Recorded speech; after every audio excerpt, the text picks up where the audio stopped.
주신 하나님 말씀 신명기 8장 11절로 20절까지 말씀 교독하겠습니다. 내가 오늘 너에게 명하는 여호와의 명령과 법도와 규례를 지키지 아니하고 내 하나님 여호와를 잊어버리지 않도록 삼갈지어다. 또 내 소와 양이 번성하며 내 은금이 중식되며 내 소유가 다 풍부하게 될 때에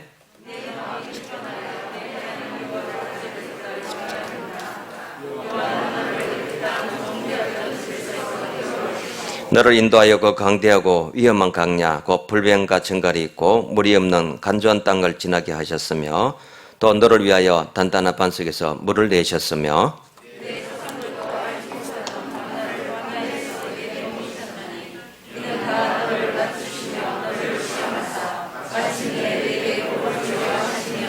그러나 네가 마음에 이르기를 내 능력과 내 손의 힘으로 내가 이 재물을 얻었다 말할 것이라. 내 하나님 여호와를 기억하라. 그가 네게 재물을 얻을 능력을 주셨습니다. 이같이 하심은 내 조상들에게 맹세하여 너의 물품으로 같이 이루어 네가 만일 네 하나님 여호와를 잊어버리고 다른 신들을 따라 그들을 섬기며 그들에게 절하면 내가 너희에게 증거하노니 너희가 반드시 멸망할 것이라. 여호와께서 너희 앞에서 멸망시키신 민족들 같이 너희도 멸망하리니 이는 너희가 너희의 하나님 여호와의 목소리를 청종하지 아니함이니라. 아멘. 우리 예배가 회복되고 나니까요 얼마나 좋은지 모르겠습니다. 예배를 제대로 못 들고 있으니 속이 얼마나 상한지 제가 한 2주간 이렇게 참 빈 공간에서 예배를 드리고 그러다가 다시 만나니 너무나 감사한 마음입니다. 일어서서 사도신경으로 우리 신앙을 고백하고 하나님 말씀을 낭독하고 찬송을 하고 얼마나 좋은 일입니까? 우리 또 성도들 반가운 얼굴 보게 되니 더 기쁜 일입니다. 우리 서로 옆 사람들 이렇게 한번 보시면서 예배 자리에서 뵙게 되어 반갑습니다. 한번 인사하겠습니다.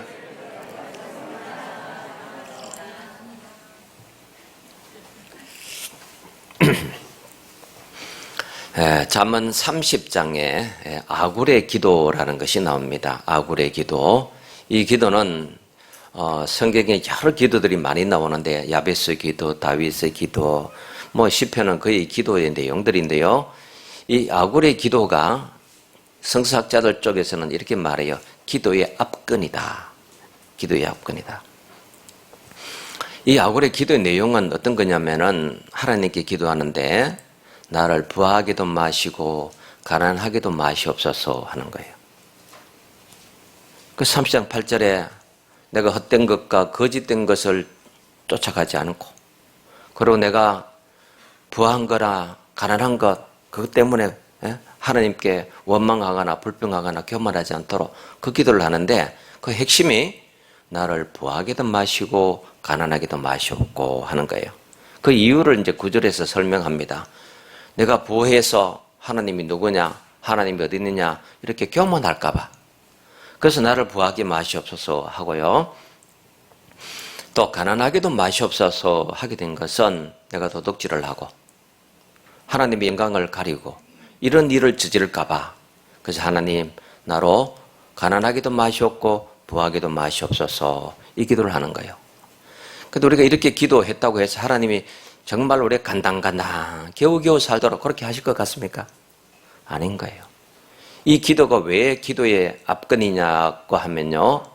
기도의 자세, 그 마음, 그것 때문인 거예요. 그 마음, 그런 기도의 자세. 쉽게 말하면 하나님이 허락하신 그 안에서 이끄시는 그 길을 따라서 하나님이 내게 주신 것만 내 것이라는 그 만족감. 그것이 바로 아굴의 기도 속에 담겨있기 때문입니다. 그 말이 가난하게도 마시옵고 부하게도 마시옵소서. 내가 너무 가난해서 도둑질을 하거나 하나님의 영광을 가리는 일이 있으면 이게 큰 제약입니다. 내가 가난하게 사는 거는 괜찮지만 혹 그리 될까 봐 부하게도 마시옵소서. 교만하고 자랑하고 내 능력과 내 힘으로 되었을까 그것을 염려했던 겁니다. 그런데 오늘 성경에 보니까 하나님께서 바로 거기에 대한 말을 구체적으로 주시고 계십니다. 11절을 볼까요? 내가 오늘 내게 명하는 여호와의 명령과 법도와 교례를 지키지 아니하고 내 하나님 여호와를 잊어버리지 않도록 삼갈지어다. 자, 여기서 핵심이 뭐예요? 하나님을 잊지 않도록 해라 하는 것이죠. 1절에 하나님을 잊지 않도록 해라.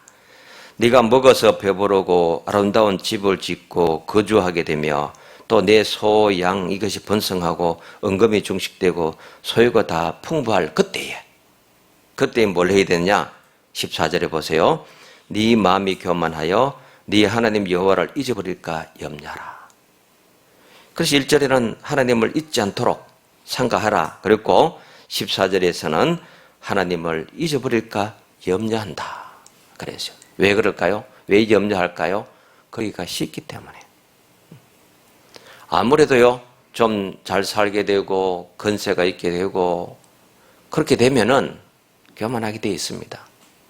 여러분 주변에 사람들 한번 봐보세요. 가졌고 세력이 있고 학벌 있고 그런 사람이 지고 삽니까? 절대 안 지고 살아요. 그런 사람들. 땅콩 향이라도 하고 갑질이라도 신나게 하는 거예요. 절대 굽히지 않고 절대 손해 안 보려고 그러고 자기 자존심 티끌만큼도 누가 건드리면 못 참고 분노하고 가졌고 학벌 있고 건세 있고 높은 자리 있으면요 지고 못 사는 거예요. 아무도 안 집니다. 이게 뭘까요? 인간의 최고의 숙명적 성품이 거만이라는 거예요. 없는 사람이 많이 가지게 되고 갑자기 잘 되고 나면은 겸손할 것 같습니까? 자기도 어려운 처지에 있어 봤고 가난하게도 지내봤고 그렇기 때문에 아유 그 사람들 형편 날리고 약하고 가난하고 없는 사람들 그 사람들 나도 그래 살아봤으니 더 이해하고 섬기고 낮아져야 되겠다. 안 그럽니다. 더 교만하고 더 허세 부리고 더 갑질하고 그러는 거예요. 그래서 인간의 죄악된 성품 죽을 때까지 버리지 못하는 것이 바로 이 거만성이라는 겁니다. 이건 못 버리는 거예요. 그래서 오늘 성경도 네가 들어가서 보세요. 소가 많고 양이 많고 은금이 많고 소유가 풍부합니다. 왜 여기서 이 말씀하냐면 지금 광야를 막 거쳐오는 마지막 단계이기 때문에 광야에서 무슨 은금이 풍부했고 소와 양떼가 풍성했고 먹을 것이 부족했습니까? 없었어요. 그런데 가나안 땅, 젖과 꿀이 흐르는 땅에 너희가 들어가게 되어서 그곳에 가서 살 때에 이와 같이 되거든 뭘 하라는 거예요? 교만하지 말아라. 거만 부리지 말아라. 지금 잘 됐다고 옛날로 잊어버리고 광야 시절 잊어버리고 하나님이 누구냐 하고 내 능력과 내 힘으로 잘 된 줄 알고 그렇게 살 그때에 하나님이 잊지 않도록 내가 너희를 염려한다. 그래서 이 말씀을 주신다는 거예요. 그래서 신명기 8장은 우리가 구원 이후의 삶을 어떻게 살 거냐에 대해서 가장 좋은 교훈을 주는 말씀이에요. 15절을 볼까요? 너를 인도하여 그 광대하고 위험한 강야 곧 불뱀과 정갈이 있고 물이 없는 간조한 땅을 지나게 하셨으며 또 너를 위하여 단단한 반석에서 물을 내셨으며 그래 하나님께서 너희를 인도해 내오면서 어떤 일을 하셨는지 하나님이 내 삶을 통해서 이루신 그 은혜의 역사가 어떠한지를 기억하고 살아라는 거예요. 그래서 우리가 교만하게 되는 거만 부리게 되는 제일 큰 이유는 과거에 받았던 그 은혜에 대한 망각 때문입니다. 얼마나 쉽게 은혜를 잊어버리는지요. 이제까지 건강 지켜주시고 이제까지 여기까지 이르도록 필요를 채워주시고 모든 관계가 무너지지 않도록 붙들어 주시고 얼마나 많은 은혜들이 있었는데요. 그야말로 우리가 하루하루가 은혜였던 거 아닙니까? 날마다의 삶이 은혜의 연속이었던 겁니다. 지속적 은혜가 우리 삶 속에 계속되어 왔어요. 그런데 이것을 우리가 얼마나 쉽게 잊어버리는지 그 중요성을 얼마나 쉽게 망각해버리는지 사진을 몇 컷 보여드릴게요. 이거 한번 볼까요? 이 아이는요, 리암 더비셔라는 아이인데 3년 전에 18살 생일을 맞이했던 아이입니다. 맞이했던 아이인데요. 자, 이렇게 보니 굉장히 평범하죠. 옆에 장난감도 있는데 이것이 침실이기도 하고 병실입니다. 병실인데 이 아이는 무슨 병을 갖고 있느냐? 잠들면 호흡이 멈춰서 죽어버리는 온라인 증후군 환자입니다. 잠들면 죽어요. 숨이 멈춰버려 잠들면. 태어났을 때에 이 아이가 의사들이 6주밖에 살지 못한다고 했는데 그런데 18년을 살아서 2017년 7월에 18회 생일을 맞았던 거예요. 그래서 크게 신문이 났어요. 이런 병을 앓고 있는 환자들이 전 세계 1,500명 가량이래요. 이 정식 이 병명은요, 아주 희소병인데 선천성 호흡 중추 기능 부전이라고 해요. 그래서 흔히 온라인 증후군이라고 하는데 이 온라인의 저주, 내 호흡까지 너를 사랑한다 해놓고 그 남자가 여자를 버리니까 그 저주를 해서 잠들면은 소위 먼저 죽는다는 그 소설에 나오는 이야기에 거기서 나와서 이것이 현실에 직접 일어나는 거예요. 잠들면 죽어버리는. 그래서 이 아이는 4살 6주밖에 못 산다고 했는데 그 아이가 지금 18세 생일을 맞아서 보기는 얼마나 멀쩡하고 건강합니까? 다음 거 볼까요? 누워있으면 항상 이렇게 있어야 되는 겁니다. 깨워야 되고 흔들어줘야 되고 잠자면 안 돼요. 우리 한국에도 근간에 그런 여자분 한 번 책을 냈죠. 숨 쉬는 게 은혜고. 이분은 자체적으로 자기 폐로 숨을 못 쉬어요. 그리고 보조장치를 타고 누군가 계속 이것을 펌프질을 해줘야 숨을 쉬는 여성입니다. 그 여성이 책을 냈어요. 가족이 계속 해주고 또 자원봉사자들이 계속 와서 쉴 새 없이 이걸 해줘야 되는 거예요. 단 2, 3분만 해도 이 펌프질을 안 해주면 숨을 못 쉬어 죽는 거예요. 그렇게 목에다가 잠을 잘 때도 누군가가 해줘야 돼요. 가족이고 자원봉사자들이 그렇게 참 좋은 사람도 많더라고요. 보니까 그 책에 보니까요. 어떻게 그렇게 나무 일에 그 밤에 깊은 밤에 잠을 안 자고 와서 자원봉사로 그 호수에 그 펌프질을 그렇게 해주는 그런 사람이 있는가? 참 악하고 험악한 세상인데도 그런 좋은 사람들이 많이 있더라고요. 우리나라에도 그런 사람이 있듯이요. 이 리암도 다 이렇게 끼고 눈을 감고 잠을 자면 안 되는 거예요. 어떻게 사는지 모르겠어요. 잠 안 자고 어떻게 삽니까? 다음 사진 볼까요? 부모입니다. 이 아이가 함께 있는 것만으로도 행복하다고. 이 아이가 함께 있는 것만으로도 행복하다고요. 6주 만에 죽는다는 아이를 얼마나 부모들이 지극한 정성과 사랑으로 돌봤는지 이렇게 부모보다 키가 크도록 이렇게 아이가 자라게 된 겁니다. 그래서 일상의 삶으로 돌아오는 것, 그것 이상 바라지 않습니다. 그게 이 부모들의 간절한 기도요 소망인 겁니다. 아굴의 기도와 다를 바가 없죠. 일상의 삶, 평범한 삶이 얼마나 기적인지. 오늘 마침 또 우리 이신근 집사님 기도에도 그 기도를 딱 그렇게 해주시네요. 일상의 삶이 얼마나 기적이었는지 알지 못하고 지냈던. 오늘 신명기 말씀은 바로 이와 같은 말씀을 우리에게 전해주는 겁니다. 교만 부리지 말아라. 허세 부리지 말아라.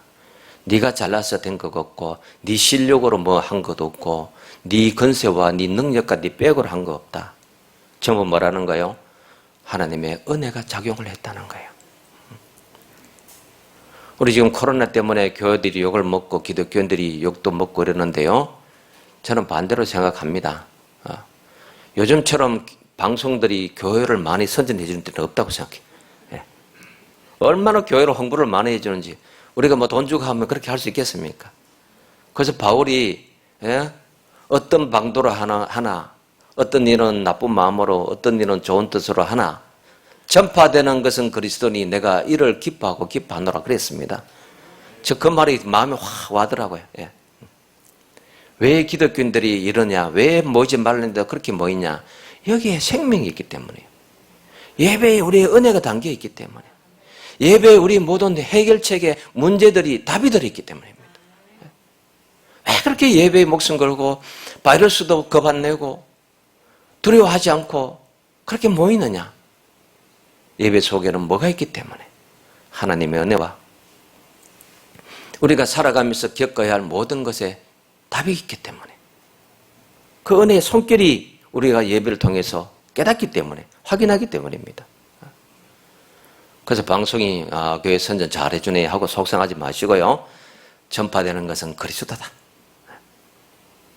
전파되는 것은 그리스도니, 하나님 이것이 맞바람이 바람 방향 바뀌면 순풍되듯이 역사해 주옵소서. 우리 그렇게 기도하면 됩니다. 네. 자, 어쨌든 우리 일상에 이 은혜라는 게 얼마나 고맙고 얼마나 감사한 것인지요. 이 아이의 삶을 통해서 보면요, 태어날 때 모습이에요. 태어날 때부터 호흡기 저를 끼고, 갓난아기가 참 간호사로 지내다가 결혼을 한 분 그 얘기 들으니까요, 이분이 간호사로, 산부인과 간호사로 있으면서 아이 태어난다는 것을 하도 많이 봐오고 나니까 자기 아이 낳았을 때에 그 옆에 간호사들에게 손가락 5개 다 있는 거 봐주세요, 발가락 5개 다 있는 거 봐주세요, 그랬다는 거예요. 내가 손발 다 있고 발가락 다 있다는 것만도 얼마나 감사한 일인데요. 왜 그렇게 욕심내느냐 하나님 말이죠. 왜 돈 벌려고 뭐 하려고 그 평생의 귀한 시간 다 버리고 신앙 잊어버리고 예배를 잊어버리고 내 삶의 내용과 가치와 의미를 다 놓쳐버리고 우리가 그렇게 살 때가 얼마나 많습니까? 왜 그렇게 날마다 숨가쁘게 답답합니까? 일상의 은혜가 얼마나 크고 하나님 얼마나 많은 것으로 우리 삶에 구석구석에 주셨어요. 여서여서의 섬색이 얼마나 세워주셨는지요. 그래서 돌아가신 하영조 목사님은 하나님의 터치는 날마다 내게 있었다는 거예요. 나는 못 느끼지만 그 하나님의 터치, 가즈 터칭이 날마다 내게 있었다는 거죠. 그래서 우리는 돈시할 때만, 뭘 할 때만 하나님이 나를 복주시는 줄 아는데 그렇지 않았다는 거예요. 오늘 성경에 보세요. 너를 인도해냈고 반석에서 물도 내어주었고 그 간주한 땅, 불뱀과 정갈이 있는 땅 안전하게 지나오지 않았느냐. 그래요. 얼마나 내 옆에 차들이 많이 지나갔습니까? 대형 트럭이 많이 지나갔습니까? 얼마나 많은 위험한 순간들이 있었습니까? 내 머리 위로 비행기가 몇 대 지나갔겠습니까? 그런데도 내가 안전했고 정갈과 불뱀만 물리지 않았고 무사히 건강을 지키고 왔다는 것, 이것 자체가 뭡니까? 기적인 거예요. 그래서 진짜 기적은 기적이 필요하지 않는 상황이 되게 해주시는 것, 그게 기적이잖아요. 일상의 기적, 일상의 삶이 기적이라는 겁니다. 16절 볼까요? 자, 16절 같이 보겠습니다. 네, 조상들도 알지 못하던 만나를 광야에서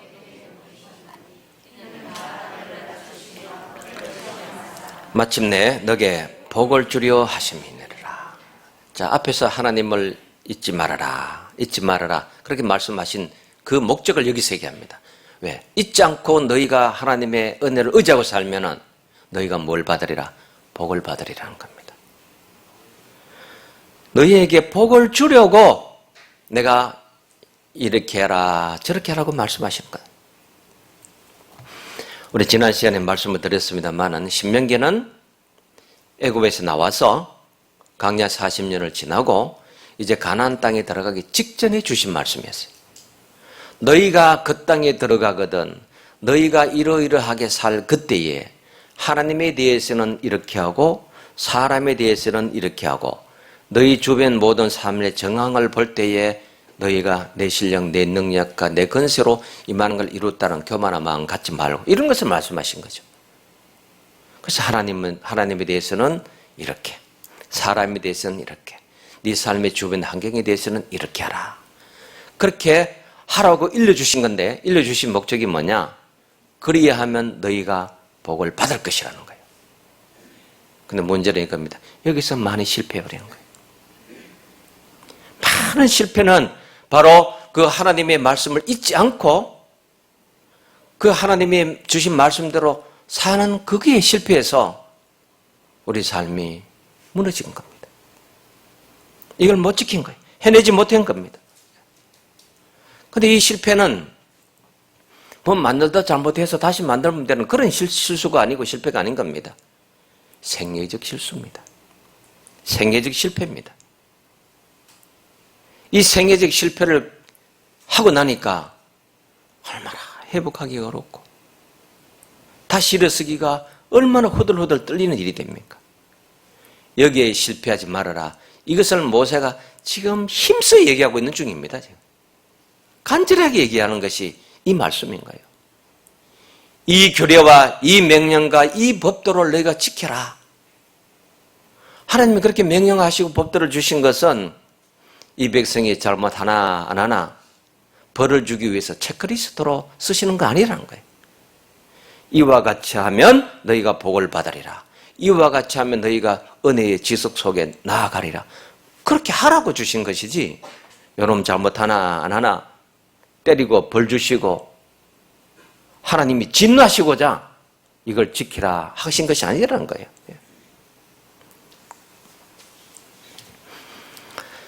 자, 애굽에서 나왔습니다. 구원의 역사가 홍해를 건너면서 시작이 되었습니다. 신학적으로 말하면은 예수를 믿는 순간에 물세례를 받고 성령 세례를 받으면서 구원을 받았습니다. 그다음 광야를 지나갑니다. 징의의 과정이요 성화의 과정입니다. 가나안 땅에 들어가는 것은 젖과 꿀이 흐르는 땅인데 가장 좋은 이름이 뭐예요? 약속의 땅이라는 거예요. 그 약속 땅에 들어가는데 이제 영화로운 삶의 시작이라는 거예요. 그래서 성화와 영화의 그 중간이 바로 신명기입니다. 강야를 다 거쳐왔기 때문에. 그런데 여러분 잘 생각해 보세요. 하나님이 외적인 싸움은 하나님이 하십니다. 바로왕을 물리치고 홍해바다를 갈라주시고 아말렉과의 전투에 손을 들고 기도하면 이기게 하시고 내리면 지게 하시고 이런 외적인 싸움은 하나님이 다 해주시는데 내적인 싸움은 내가 해야 됩니다. 이 내면적 싸움은 내가 해야 되는 거예요. 내 성품을 바꾸고 교만을 내버리고 경건의 레교를 연습하고 다 자기 자신을 낮추고 스스로 겸비하는 것은 누가 하느냐? 하나님이 해주시는 것이 아니고 내가 해야 되는 거예요. 그래서 외적인 싸움은 환경적인 싸움은 내 삶의 주변에 일어나는 모든 문제들은 하나님이 대처해 주시는 거예요. 내가 할 수 없는 그 상황에 대한 하나님이 대응해 주시지만 내 안의 싸움은 내가 해결해야 되는 거예요.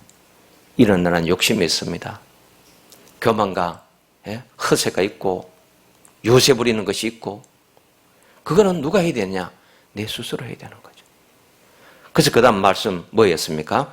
너를 낮추고 너를 시험하고 너에게 만나를 주고 그래서 하나님이 너희가 그렇게 하라고 환경을 열어주셨던 거죠. 광야를 거치게 하셨던 거죠. 이것은 내가 해야 되는 겁니다. 제가 지금까지 또 살아오기도 하고 또 목회를 하면서도요. 이렇게 깨달아지고 진단되어지는 게 뭐냐면은 우리 사람이란 거요. 참 영원히 씻어낼 수 없고 걷어낼 수 없고 한결같이 죽는 그 순간까지 가지고 가야 하는 못된 성품이 있다 하는 이거죠. 그게 뭐냐면은 모두 다 마음에 들지 않는다는 이 마음인 것 같아요. 모두 다 마음에 들지 사람이 마음에 들지 않는다는 거. 이거 죽는 순간까지 가더라고요. 부모도 자식에게 유산을 주면서 여러분 마음에 들고 여러분 마음에 안 든다고. 그 순간까지도 우리는 무슨 마음을 가지고 살아요? 모두 다 마음에 안 든다는 거. 못마땅하다는 거. 이 마음에 들지 않는다는 거, 그 하나 이유 때문에 미워합니다. 분노합니다. 모함합니다. 징계합니다. 배척합니다. 외면합니다. 마음에 들지 않는다고. 내가 나도 마음에 다 들지 않는데 이거 가지고 뭘 하는 거예요? 분노하고 싫어하고 미워하고 욕을 하고 그러거든요. 가끔씩 여러분 그런 얘기 듣죠. 왜 사람을 뒤에 두고 욕을 하냐고. 뒷담하냐고. 그거 잘하는 겁니다. 그거. 앞에서 하는 것보다 훨씬 예의적인 겁니다. 늘 그렇게 사는 거예요. 그런데 성경은 뭐라고 하느냐. 우리 속에 있는 이와 같은 거, 온갖 악한 마음과 더러움과 분노된 것, 이건요 다 없이 할 수 없다는 거예요. 속도 깨끗해야지 하지만요 그거 죽을 때까지 안 되는 겁니다. 어떤 성자도 안 돼요. 저번에 뉴스가 된 카톨릭 교황의 이야기 있었죠. 그 사람 많은 데서 교황이 지나가는데 동양인 여자 하나가 그 교황이 손을 잡고 싶어서 잡았더니 교황이 화가 나서 막 손을 막 3차례 때리고 자기 잡았다고. 교황도 그러는 거예요. 화나니까 뭐 자비야 사랑을 하다가도 막 갑자기 자기 그러니까 화가 나서 손등을 두드려 패던데, 그리고 돌아가서 장을 했습니다. 회개합니다. 거기 가던데요. 안 되는 거예요. 그래서 뭘 하는 거예요? 삼가라 한 거예요. 삼가라. 그래 신앙의 수준은 뭐냐 그러면은 내 속에 있는 모든 것들을 다 내어놓아서 정말 깨끗하고 완벽한 인간 내 성품이 되는 것이 아니고 다스리고 절제하고 할 때 안 할 때 구분하고 사용하는 거, 거기에 내 신앙의 수준과 실력이 있는 겁니다. 그것이지 다 내놓을 수는 없는 겁니다. 여러분 주변에도 마음이 다 듭니까? 나를 그렇게 도와주는데도요. 우리말에 기가 막힌 말이 있죠. 주는 거 없는데 믿다고. 주는 것도 없는데 왜 그래 밑갈시로 이제. 그래서 이런 마음이 우리가 속에 늘 있습니다. 그래서 하나님 뭘 하고 살아라는 거예요? 낮춰라. 스스로 겸비해라. 네가 만나를 먹고 살았고 메추라기를 먹고 살은 것은 너희가 그 땅에 들어갔을 때 내가 너희에게 복주는 방편으로 쓰기 위해서라는 거예요. 이해되시죠? 내가 겸비하고 낮추고 겸손하고 은혜가 하나님께로 왔다고 생각할 그때에 하나님 은혜를 더하시는 것이지. 교만하고 허세 부리고 내 실력과 능력으로 되었다고 할 때에 하나님 한마디 하시는 거예요. 그래, 네 힘으로 살아봐라. 나는 관여 안 하겠다는 겁니다. 왜 우리가 신앙생활하면서 안심하고, 왜 우리가 안전하고, 왜 평안한지 하는 것은요, 그 근거는 하나님이 나를 돕기 때문입니다. 하나님이 내 편이시기 때문에. 나는 너를 돕는 자라. 너희 우편에서 너희 그늘이 되어주는 자라. 강하고 어려운 오른손으로 너를 붙드는 자라. 하나님이 내 편이시기 때문에 그래서 우리는 안심하고 안전하고 평안한 겁니다. 그래서 우리의 안심의 근거는 바로 하나님이 내 편이시라는 그게 있는 겁니다. 우리 에베소 말씀 한번 찾아볼까요? 에베소서 4장 보겠습니다.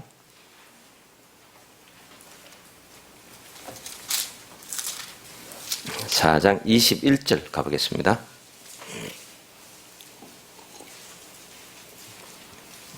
4장 21절 21절부터 24절까지 함께 보겠습니다. 진리가 예수 안에 있는 것 같이 너희가 참으로 그에게서 듣고 또한 그 안에서 가르침을 받았을진데 너희는 유혹의 욕심을 따라 썩어져가는 구습을 따르는 옛사람을 벗어버리고 오직 너희의 심령이 새롭게 되어 하나님을 따라 의와 진리의 거룩함으로 지으심을 받은 새 사람을 입어라. 아멘.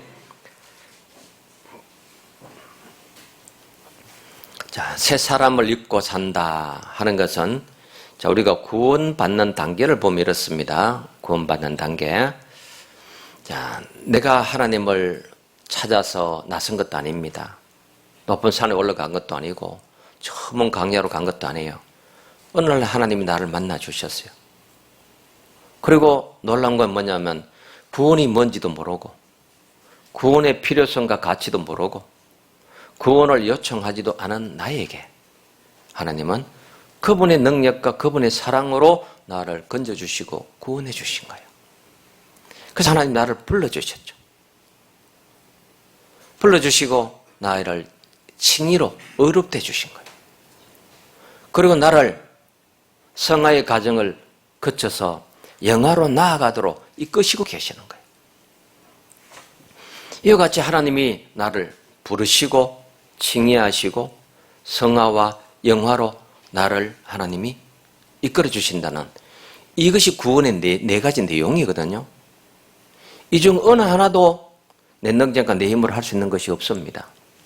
그때 전적으로 그분의 사랑과 그분의 능력으로 해주신 거예요.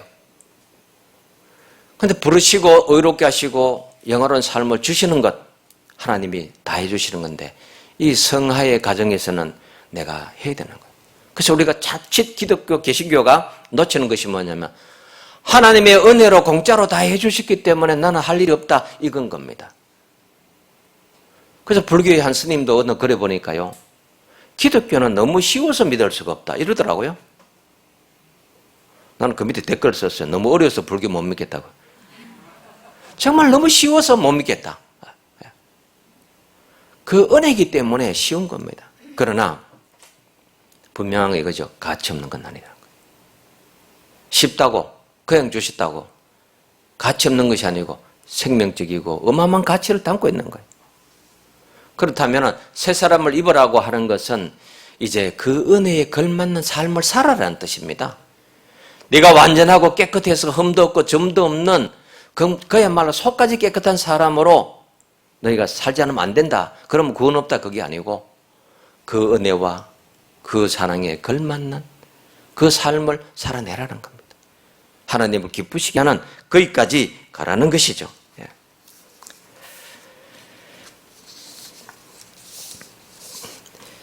자, 우리 신명기 제일 마지막을 한번 볼까요? 신명기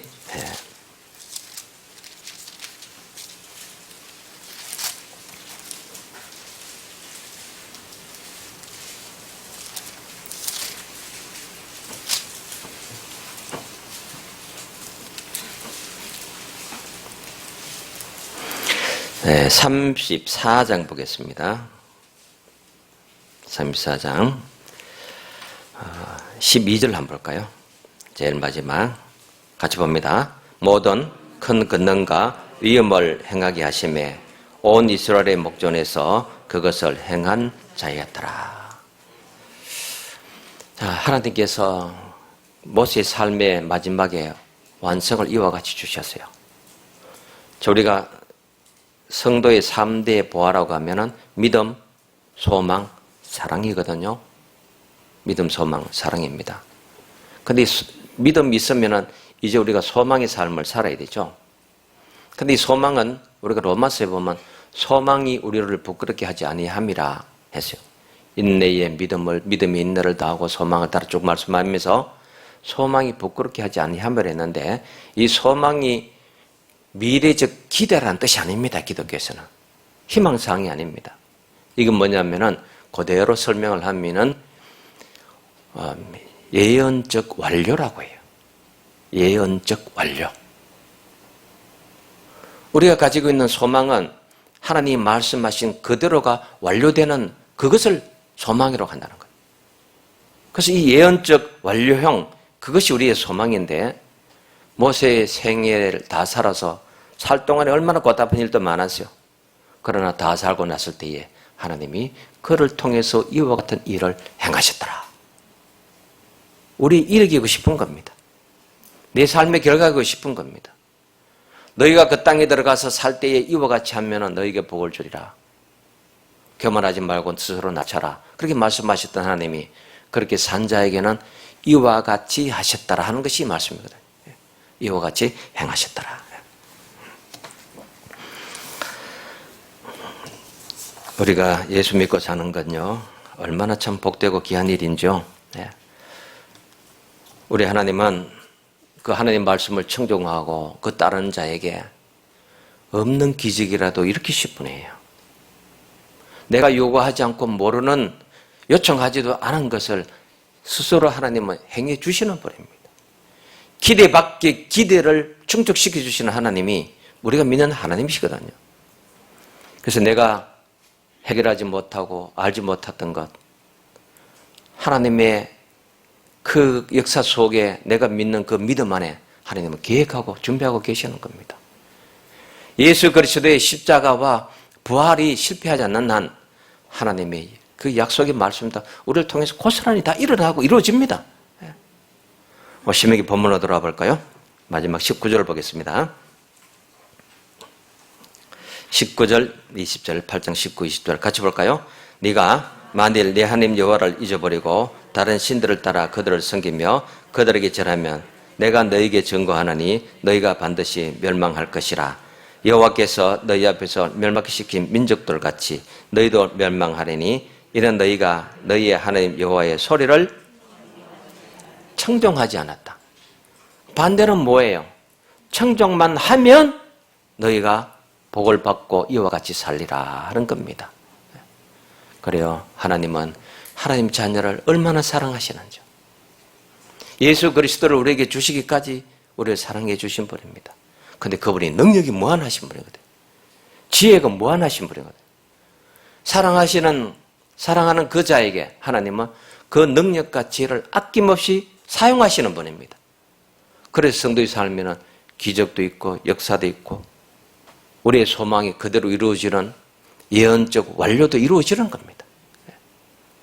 그래서 오늘 이 말씀을 우리가 잘 기억을 하고요. 너희 하나님 여호와를 잊지 말아라. 너가 스스로 낮추어라. 그래야만 네가 복을 받으리라.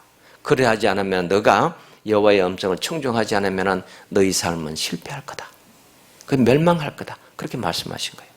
그래서 우리가 이 말씀을 잘 붙들고 믿음이 있으면 믿음대로 사는 믿음의 수준에 걸맞는 삶을 살아서 여호와의 복이 늘 우리 삶의 주변에서 움직이고 역사하는 축복된 민족이 축복된 백성이 되기를 바랍니다. 우리 다 일어서겠습니다. 이 시간에 잠시 기도하겠습니다. 하나님 예배 자리에 나오게 하신 말 감사합니다. 예배드림으로 회복되게 하시고 예배드림으로 내 삶의 모든 문제가 해결되고 내 육신의 건강도 해결되고 내 삶의 고달픈 환경도 해소되고 강야의 모든 힘들고 어려웠던 것이 스스로 겸비하고 낮아져서 더 큰 기적과 역사와 하나님의 복을 맛보는 저희들 되게 해주시옵소서. 이 시간 잠시 같이 기도하겠습니다. 좋으신 하나님 아버지, 주의 성도들이 다시 예배자로 주님 앞에 나와왔습니다. 이들을 기억해 주시옵고 오늘 신명기의 말씀과 같은 이 약속된 복을 저들에게 베풀어 주셔서 기적도 이적도 놀라운 은혜도 사랑도 해결도 하나님 우리 성도들의 삶에 그 영역에 그렇게 복을 주셔서 해결되게 하시고 회복하게 하시고 더 힘차게 나아갈 수 있도록 역사하여 주옵소서. 여호와의 말씀을 청종하고 스스로 삼가서 복된 삶을 지속하는 저희들 되게 하여 주옵소서. 예수님의 이름으로 기도드립니다. 아멘.